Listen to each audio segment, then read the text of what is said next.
Sankun South Police Station dani aduga mayam da update amtang pije gena tawbani nahan akhoi Manipur dagi inaw amakha tang taraga mapanda akhoi Ghitorni gi ka amada akhoi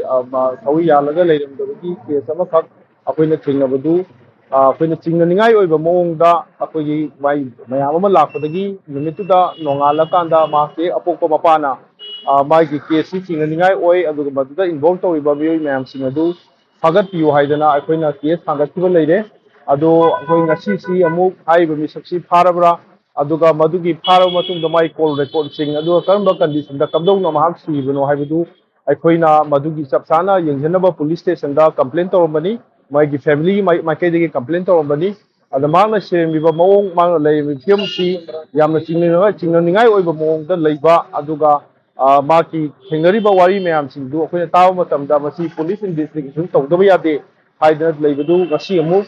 अखोइ हाइबा पोफम मफम सिदा लापनी delimited coordinate committee के माइकेदगी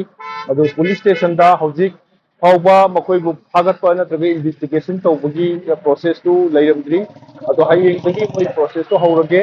अदुगा मखोइगी IO दु हायेंग लाब मतुंगदा मखोइदा gap खरा लेरमे मोइ सुटी नुटी लेरमबगी अदुबा हायेंदगी हाइबा investigation जे फजना हौरगे हाइबा वफमदु हाइबिरई मसिदा अखोइना हाइजनिंगिबदी असमाइना यामना ममल यामलबा मियोबी पुंसी मा लेइतबो ता लेइतबा हाइबसिसु अखोइ यामना नुंगाइते तौबदबु कमदौना Karamba condition दा लेगिदबनो हाइबसे अखोइ DMCC की माइकेदगिसु